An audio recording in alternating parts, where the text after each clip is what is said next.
Okay, I am joined once again by Edward Hendrie, author, lawyer, former Jesuit trained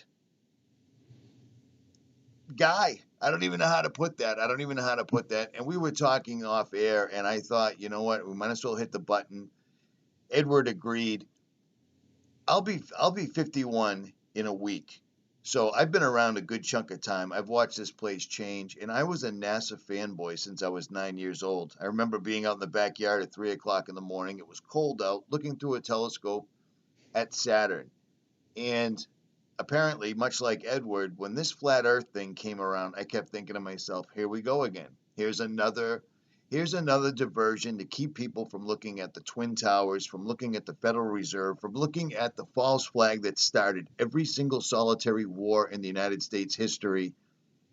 And I just, it's a diversion. It is what it is. But like I said, I've been following NASA and I've watched all the ridiculous stuff. I've watched the bubble show up in outer space. I've watched them accidentally expose themselves in the space station with wires around their waist. You can clearly see them. There's no unringing that bell. And then finally, I got myself a Nikon P900 and then recently a Nikon P1000. When you zoom in on these stars and these planets, to me, it's exactly like looking into a microscope. These things look like plasma. They look like cells. They change colors. They're moving around, and they appear to be in either helium-4 or helium-5, which is a type of a liquid. Edward, what do you think of all that? Does that sound similar to you? Because it took me a lot to actually let go of almost 40 years of what I thought to be true. Outer space. There is no outer space. Am I wrong? You're absolutely right, and your experience parallels very closely my own. So, and I think it's very similar to what other people go through. So, you're born into this world, and you're presented with the propaganda that the Earth is a sphere that's spinning in an empty vacuum of space, and it's now which is careening through the universe in a galaxy, which is in turn careening through the universe at these breakneck speeds. And that's what you've been taught. From the moment you started kindergarten or first grade, you were presented with the globe. And it's really that conditioning is really hard to get over for a lot of people. And once, however, you are able to get over that, and once you realize that your entire life you've been lied to, then these other conspiracies come into bold relief. You then see the players. You then see how they're doing it. You then see the media control. So it's kind of like a child who goes from believing in Santa Claus to realizing they've been lied to. See? And so it's a revelation, and it really does open your eyes to the other conspiracies in the world. This is the mother of all conspiracies. The flat Earth, the concealment of the flat Earth, is the mother of all conspiracies. It is upon that conspiracy that all other conspiracies are pivoted.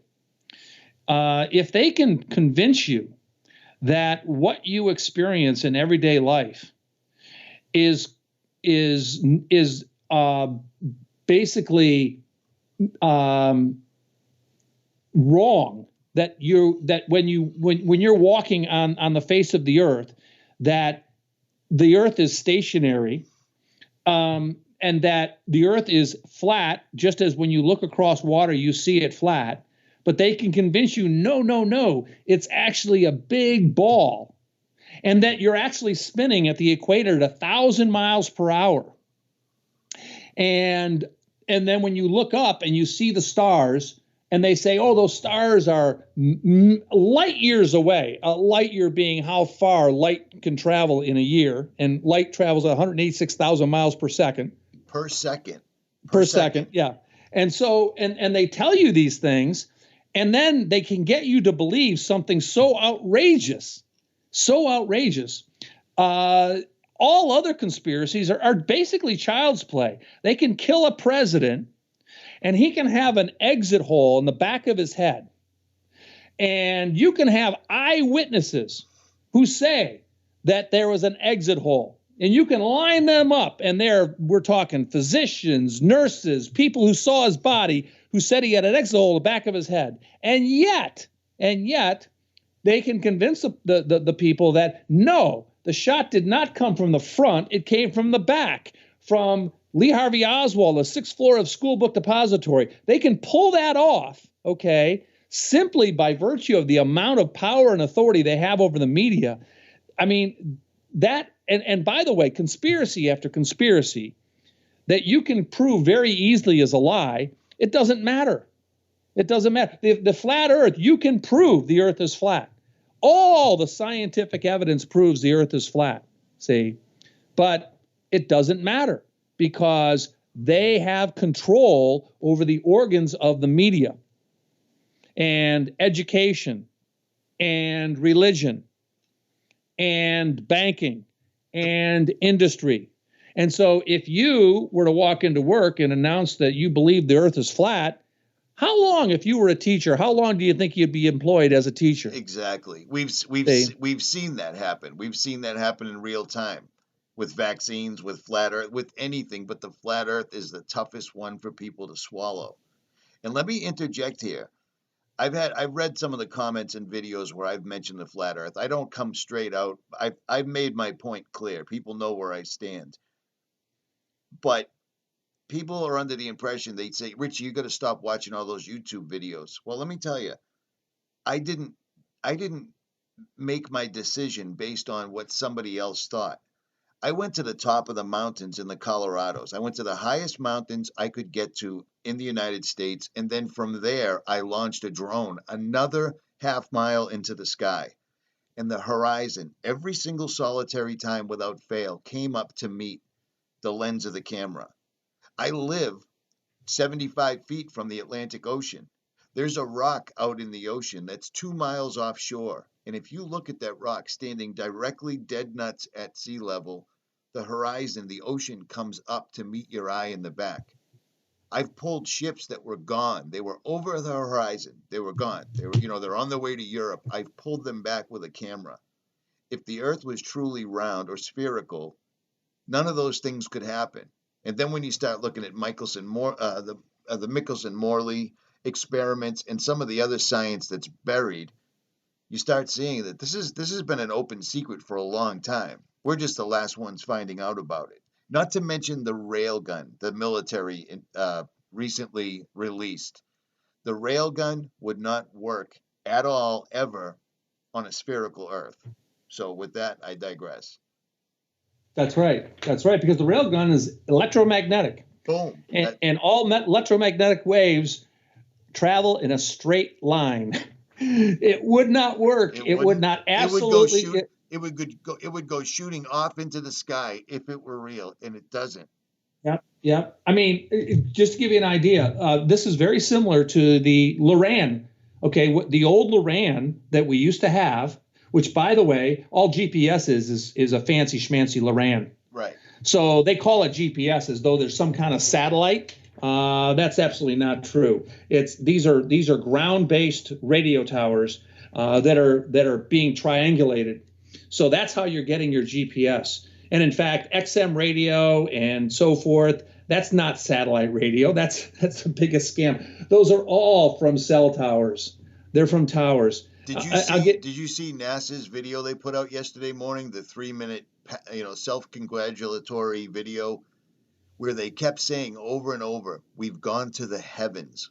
They don't say we go to outer space or deep space, or they keep saying we've gone to the heavens. That's a little nod right there. You know what I'm saying? Interesting that they would use that language. That's exactly very the terminology they used, and I caught it right away. I thought that's very perceptive. Well, because that harkens back to what Nikita Khrushchev said when he was arguing before the Politburo what they were going to do to gain control or rein in the churches, because they were having a problem with the rising influence of the churches in communist at that time USSR. And his argument was, well, simply tell them we've been to space and there is no God there. It's empty. It's an empty vacuum. Oh, see, I didn't know that at all.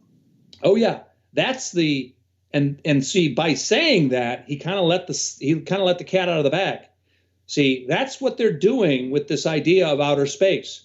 Every time they send an astronaut to space, or they publicize the ISS in space, or they have people going to Mars, and they make it be known that space is basically an empty vacuum, and it's a very dangerous place, not hospitable. You have to wear a special suit, have special protection, and it's empty. That's the key. It's dark and it's empty. Well, guess what? The Bible says just the opposite. The Bible says that there's a firmament that separates the waters from the waters, okay? And that there's the waters, is a water above the firmament, and there's the water beneath the firmament. That's the oceans and the lakes and so forth. And that heaven, where God dwells, his throne, is above the firmament. Well, NASA and all of these space agencies throughout the world say, no, we've been up in space. See, and implicitly saying, in essence, there is no God there. It's an empty vacuum. There is no heaven.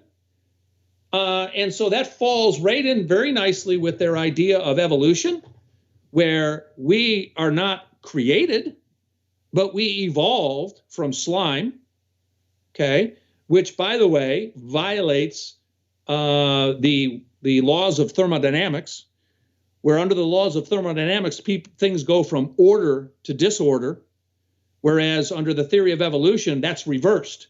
Things go from disorder to order, which is an impossibility.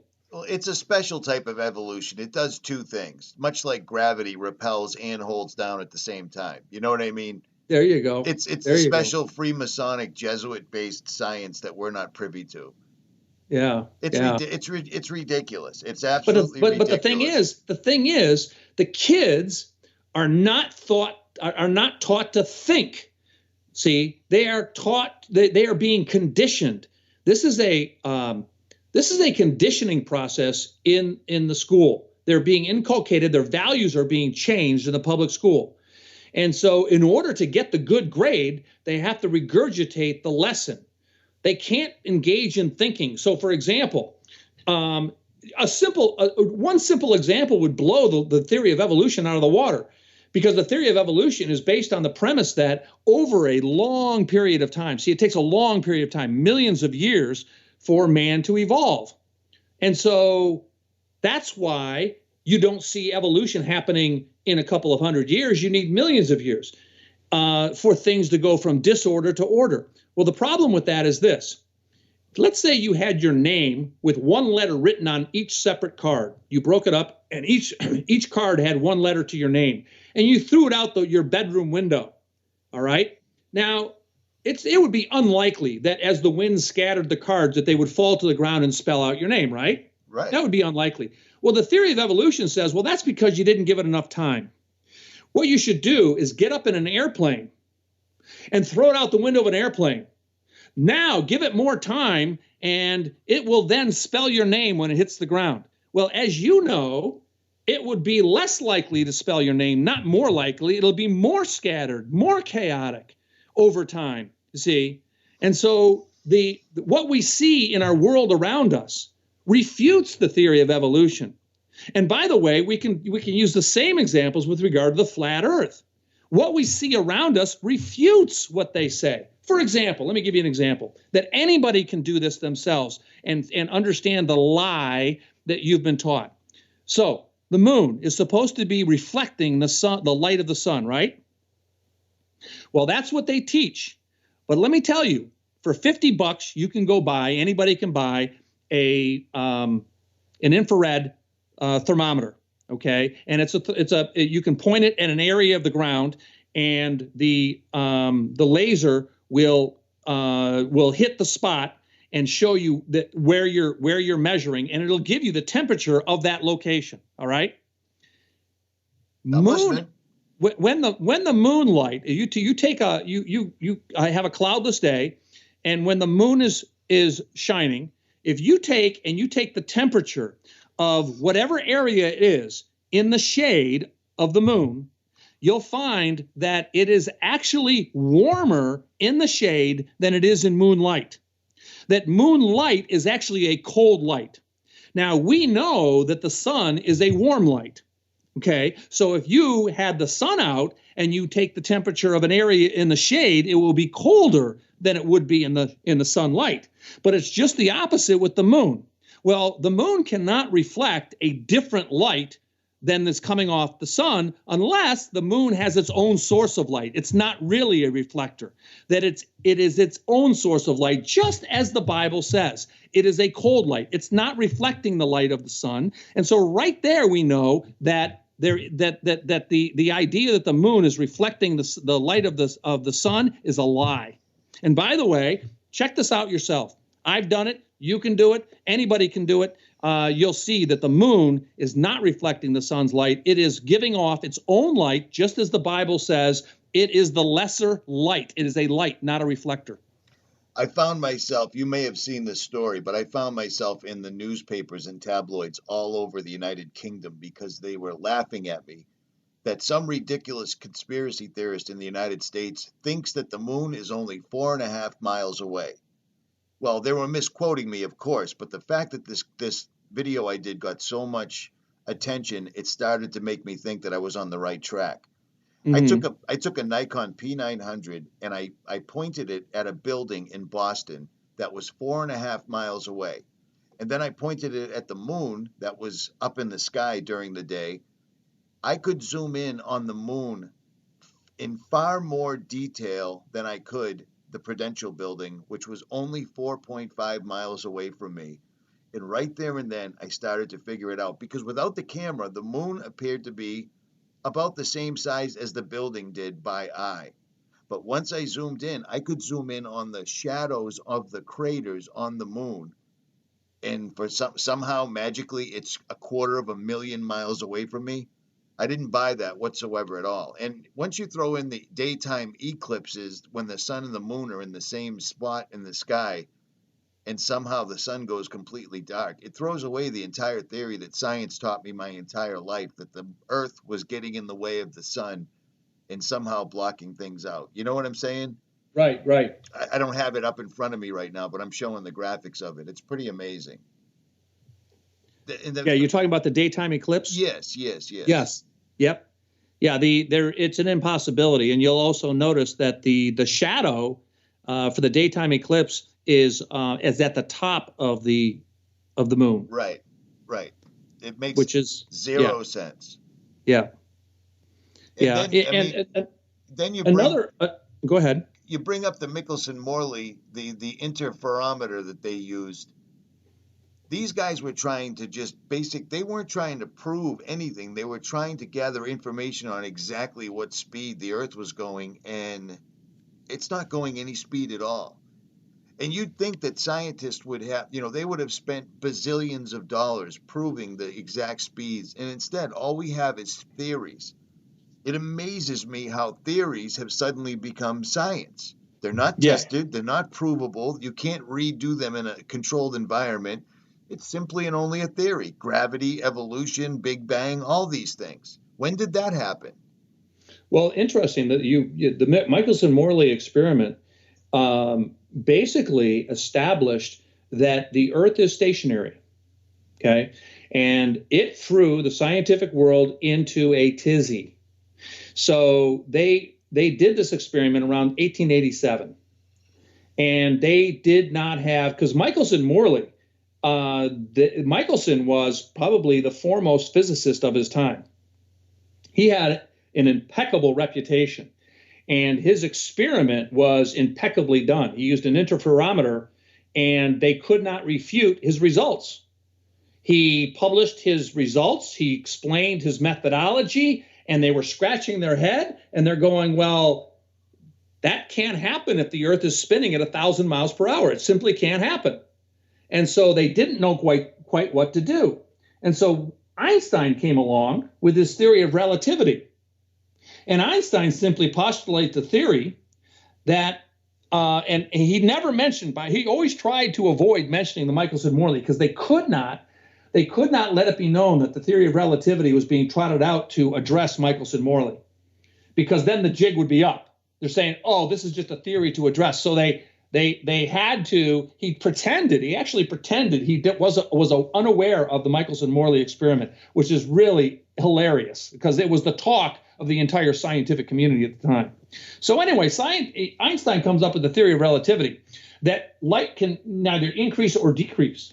And so the interferometer is based on the difference in speed of light on a moving object, okay? And so when it showed no movement, then that would mean that the Earth is not moving. Well, Einstein simply said, well, that's because if you are on an object, then the speed of that object is relative to your point of observation. And so the Earth is really moving, but it only is perceived by the interferometer as being stationary. it's unbelievable. It's ridiculous. And so people said, well, wait a minute, that can't be true because there's an ether. And if the light is traveling through an ether, it has to show movement, regardless of your perspective. And you know what he said? There is no ether. So by edict, not by any proof, by scientific edict, Einstein got rid of the ether. So think about it this way, light is a wave, and a wave needs a medium through which to travel. So if you think of a wave on a shore, okay, the wave comes in. Now the wave is, you can see the wave because it's moving through the water, right? And you can see the water. Well, that's a wave on the ocean. We have radio waves, you have light waves, lots of electromagnetic energy. It travels in waves, and it needs something to travel through. Otherwise, you can't have a wave. So, can you imagine a wave on coming to shore without the water? It would make no sense. And that's what he said. He tried to do. He tried to create light without a wave. And I can remember in school learning about the fact that they didn't know quite how light traveled, which is ridiculous. They knew exactly it's in waves, okay? They tried to say, well, we're not sure if it's waves or particles. Well, they had to say that because by edict, Einstein got rid of the ether. Now, here's the problem with that. The ether has been proven to exist, okay? Sagnac approved that in his experiment. And by the way, even today on aircraft, there are laser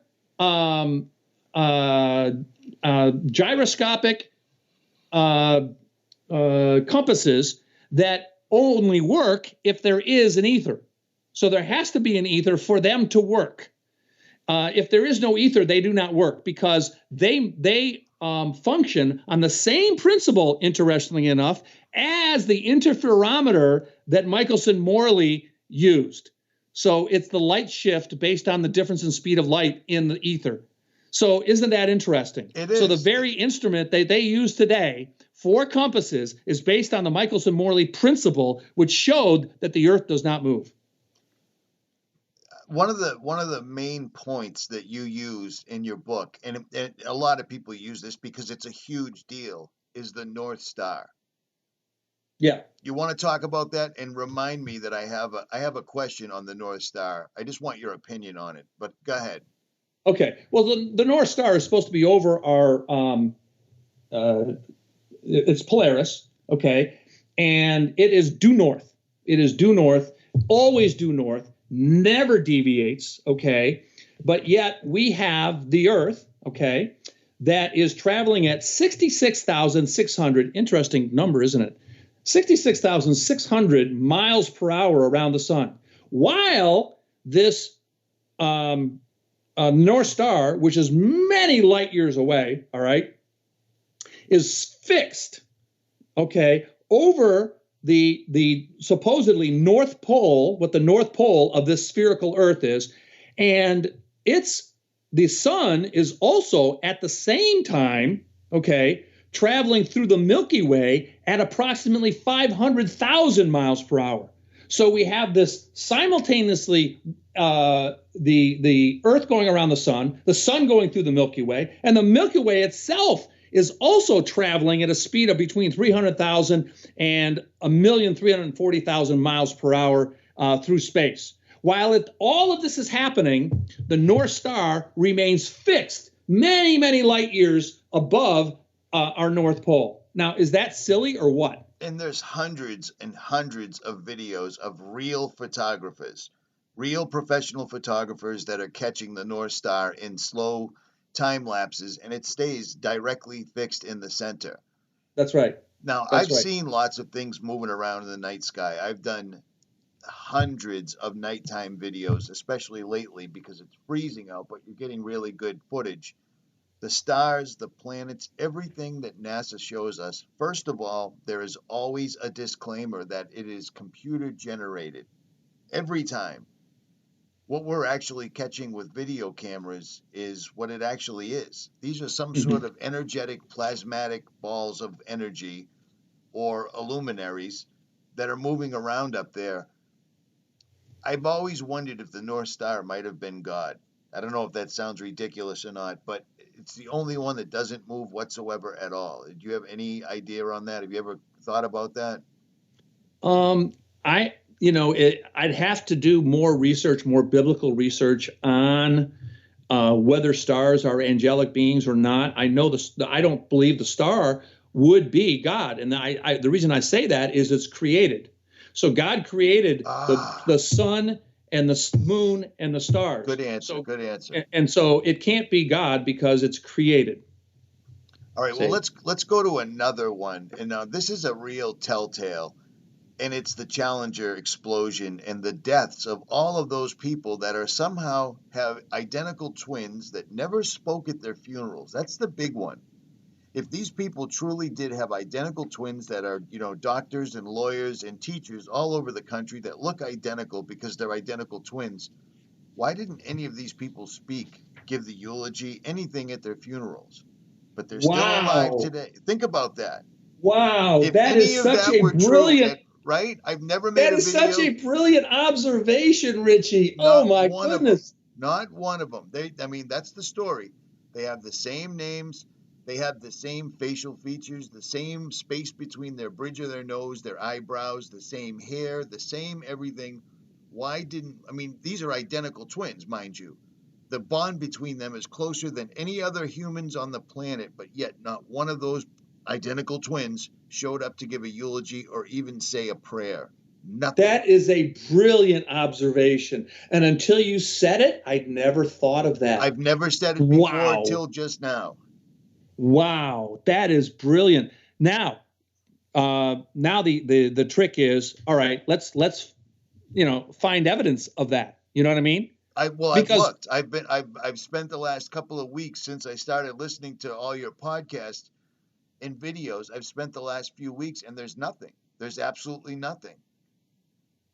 There should be at least 5 or 6 because the news would fall all over themselves. Oh my goodness, an astronaut died in a terrific explosion. Here's their next of kin, their identical twin giving their eulogy. Nothing. Zip. Zero. That is such a good point. But they're gonna you're gonna have to track down the evidence, and of course now you're proving a negative, which is more difficult. Right. So you have to prove that they weren't there or they didn't speak, which means you'd have to have all of the people that spoke. You'd have to have record of, for example, all of the people that spoke at a given funeral. But that is such a good point, though. Well, that's why I waited to pose the question to you, because I've looked at your research and it's spot on. It's spot on. You've covered everything, and the way you cover it is really great. I've seen the trolls attack saying that you're a secret Jesuit agent, but according to them, so am I, which doesn't even make any sense to me because I'm Italian. I was Roman Catholic my entire life until on video I was born again. You know what I mean? It happened. I realized that there is a fingerprint of God. I've always been big into outer space, and I've always been big in science. God's fingerprint is all over everything. The Fibonacci sequence and the golden ratio shows up in humanity. It shows up in plants, trees, birds, bees. It's everywhere. And yet, evolution, there's no evidence. Anything they show us is a jawbone, and then 6 miles away, they found a tooth that they somehow think goes with the jawbone, and it all falls apart. They're hiding God, nothing more, nothing less. And they're doing a really good job of it. They're putting a lot of effort into it, in my opinion. You're absolutely right. And as far as my book goes, you'll notice that really I am simply relying on the expertise of others. So there are experts who, and by the way, from all areas of the scientific community. So, for example, I've got Herbert Dingle, who was the foremost expert on Einstein's theory of relativity. In fact, he wrote a couple of the standard textbooks for the theory of relativity, who realized late in life that the theory of relativity is untrue and that it is a false paradigm. It is false teaching, and he tried to find answers to his questions regarding the theory of relativity. And so these experts, and by the way, virtually everything in my book is endnoted. So you've provided evidence. You've provided evidence on every key. That's what I was alluding to. It's amazing how you've backed up everything with the exact proof. You don't do what I do. I put a lot of my opinions out there that aren't backed up by anything except observation. You give the stone cold facts, which is admirable. Yeah, and the point for that is you have to rely on the authority that somebody brings to the table. So it's not my credibility that comes into play. It's the credibility of my source. So it's almost like an evidentiary hearing.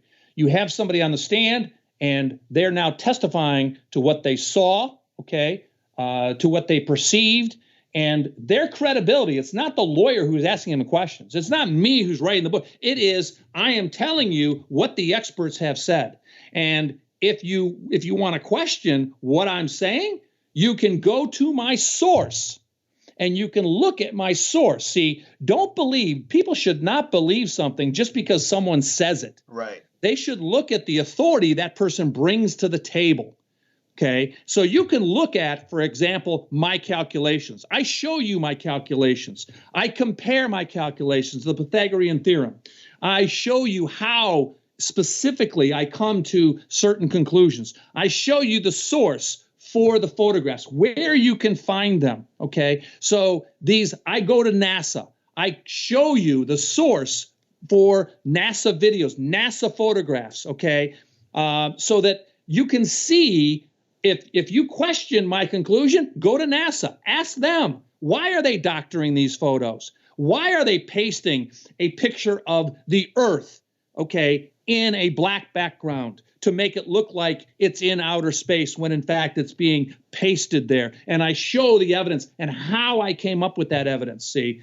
And a lot of this work is done by other people, So again, I've got more than 1,000 endnotes in that book. So when you're looking at The Greatest Lie on Earth, there's a lot of authority behind that. People can go to those endnotes, they can find the source material, and away they go. And I noticed you put out The Greatest Lie on Earth in 2016, and then in 2018, just back in September, you released an expanded version. Is there more evidence? Oh yeah, there's the expanded edition is more than 1,000 pages. Okay. Wow. So the expanded edition actually goes into a lot of detail regarding the arguments against being able to see things. This is one example. There's a chapter that I've added on light refraction. And one of the arguments that is used by those who in the orthodox scientific community, that they say, well, the reason that you can see things over a long distance is because of light refraction.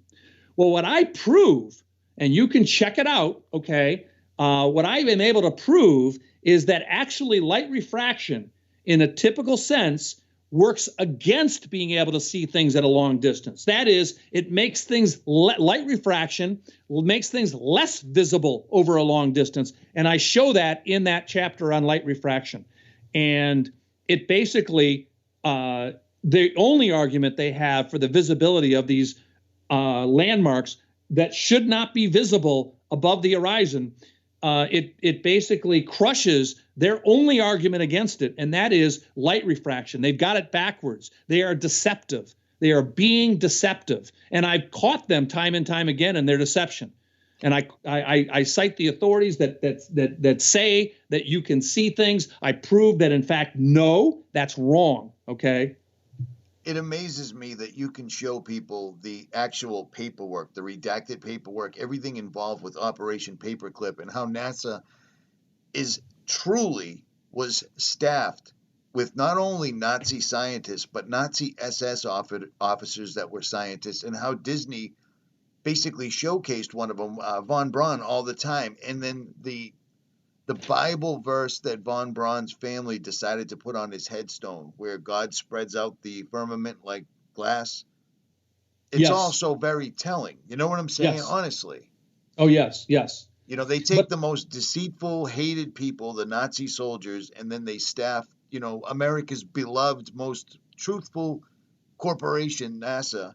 Nobody can do anything because NASA will suck them up. So doing independent research like the dog cam did, which I'm showing right now, it's a very rare thing. Anybody that's going to be any good, they're always going to aspire to go to NASA. It's how they keep everything compartmentalized and keep everything quiet. But it seems like the cat's getting out of the bag. Yeah, NASA is not, it's not actually a space agency. It's an intelligence agency. And the intelligence agencies, the CIA, NASA, NSA, they actually are working to program the population. See, so these intelligence agencies are propaganda arms of the government. And the idea is to control the population. That's what they're there for. That's what NASA's there for. It's an intelligence agency designed to propagandize the people. And you'll notice every time they show a video of these astronauts, it's like the same circus tricks they do every time. Okay, they're having something float in front of them. Basically, hey, looky here, I'm really in space, and they'll do a somersault. Okay, or they'll it's the most inane, idiotic stuff. The same stuff they do all over again. Basically, me think they protest too much because they do it every time. Right. The female astronauts are the ones that get me, the women that are in outer space. If anyone's ever been in the military, a woman in outer space, let alone a soldier on the ground, you're not going to let your hair be all over the place. Every single time they make a point of, look, obviously I'm in my outer space, look at my hair sticking straight up. That's right. Yep. If you were in a capsule rocketing around the planet at 17,500 miles an hour, the last thing you would want would be a stray human hair to find its way into a circuit board or anything else. That's a telltale. That's such a good point, because they're always floating bubbles around the aircraft all the time, liquid just floating around the capsule. What could possibly go wrong? Spill a little bit of wine on your keyboard right now and see how that works out. I know, that is so hilarious. I mean, Apple even has moisture detectors in their motherboards to see if it's been subject to water damage, because water will just kill a motherboard. Absolutely. As will static, as will human hair. It's ridiculous, and people still go for it. And I'm noticing after NASA, I mean, it's amazing to me that, we can't go back to the moon because we lost all that technology and it'd be too painful. It wasn't on the news. It was just a random blurb that one of their more maniacal-looking astronauts put out one day. That was their excuse. We can't go back to the moon because we lost all the information, but just be quiet because we're going straight to Mars. Elon Musk is going to bring us there in his spaceship rocket that can go straight up and then come straight down, no problem. It's laughable. And yet they eat it up. And then Hollywood helps them. Yep. Yeah, it's, Orwell, in his book 1984, there was a discussion between O'Brien and Winston, Winston was the protagonist in that dystopian novel by Orwell. And O'Brien was explaining to Winston, we control matter because we control the mind. And what he meant by that was basically, hey, the Earth doesn't actually spin at 1,000 miles per hour, but to the extent that we can convince people that it does, we actually control matter. And if in a person's mind they think it spins, then for all intents and purposes, it's spinning at 1,000 miles per hour. I think of that quote all the time. All the time. Yeah. Since you put that out there, that's been stuck in my head for the last few weeks. It's unbelievable. We're living. Science went from being something that can be tested, reproduced, and retested to theories that are now fact, according to Hollywood, according to science, according to the government. It's amazing. Well, it was Casey who he was the CIA director, and they had a meeting with Reagan at it was a cabinet meeting, and it was like one of the first 2 weeks of his administration, and they went around the table to explain the overall function of their agency and what their goals were. And Casey said that, and he was a CIA director, he said, we'll know we're successful when everything the American people believe is false. See? Well, we're there. Operation Mockingbird, it's perfect. Yeah. Everybody touts the fact that the elites, the powers that be, the Illuminatis, whatever you want to call them, that they, 6 corporations own all of the media.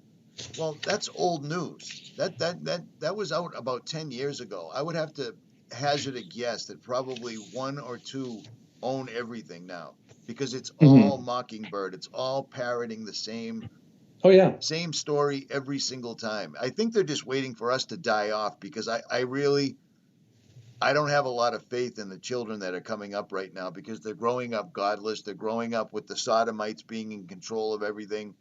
They're growing up with NASA's stories and lies. Elon Musk is going to bring us to Mars. When I was growing up, Mars, we were always taught that Mars wasn't just inhospitable. Mars was poison to humans. It's just no way a human could live on there. Now they're talking about colonizing it, and everyone's going along with it. It's just no big deal. I don't get it. Well, if you watched a video by Jaron, he does a great job of, he's looking at, I believe it's Google Maps or Google Earth, one of the two, and he's able to actually find what appears to be like a Mars landscape. Yep. And he found NASA vehicles, and it's really interesting, fascinating what he was able to uncover. I watched that when he did it live, and it's like he stumbled right on it. They're right there, the Humvees, all the equipment with NASA's label right there. Yep. And interesting about Google Earth in and of itself. Understand this, and anybody can do this. You can look at yourself. Okay, so you can check that I'm not making this up. Google Earth is not actually a sphere. Okay, so you're going to look, well, yes, it is, because I pull up Google Earth and I can see it's a sphere. No, it's not. It's actually a computer program that depicts the Earth to look like a sphere, but it's not actually a sphere. And how you can prove that is very simple. Okay, if you take the edge of Google Earth and you move it 180 degrees twice, and you're supposed to, if you do that, that's 360 degrees, right? Yeah. You should end up in the same spot. You should see the continent facing you that you started with. But in fact, when you rotate it 360 degrees, it does not. Okay, you end up short. I believe it's short of the actual continent. So it is not 360 degrees. If you rotate it clockwise, you'll notice that the continent that's facing you, let's say you take the North American continent, when you rotate it clockwise, that continent will flip to the back. See, so it is not, what it is that is actually a program that they bought. It was a program called Earth Viewer that Google bought. And that program, Earth Viewer, was actually created by a venture capital firm called In-Q-Tel, which is funded by the CIA. So In-Q-Tel created Earth Viewer, and it was by a company, it's through a company called Keyhole. Keyhole is bought by Google, and that Earth Viewer is what they now use as Google Earth. And basically what it is a way of depicting, see, in order to be accurate, in order to, when they zoom into a street, they have to be accurate, right? Because you're actually looking at landmarks, you're looking at houses. But when they zoom out, they have to transpose it into a globe. So that's what the computer software does. It takes what is essentially the flat Earth and it creates the appearance of a globe, when in fact, the Earth is not really a globe. Wow. And you can prove that this is actually software that's being used to create a globe appearance for what is really, in reality, the flat Earth. Unbelievable. I'm going to have to try that. I'm not going to do that right now. Edward, If you look in my book, I give specific instructions on how to do it. So it's in my book. Perfect. If you've got any time you can spare later this week or tomorrow or whenever, I'm going to hit you up again. You've already done 2 separate segments for me today. I'm going to let you go because I got to finish what I was doing before we started. But we've covered some phenomenal ground. This will be up live on my main channel in a few minutes. I really appreciate your time. All the links to all of Edward's books will be in the description. I highly recommend getting the biggest lie ever told, the greatest lie on earth. I'm sorry, the expanded version, and it's substantial. You remind me of another researcher, Gary Wayne, the Genesis 6, because he has every annotation, everything he says, he backs up almost fanatically. So I appreciate your time. And anything else you want to say, Edward, before we kill this? Nope. Thanks, Richie. Anytime, brother. Anytime whatsoever at all. You've got my number. Hit me up. Okay. All right. Richie from Boston, Edward Hendrie, greatest lie on earth. We are out.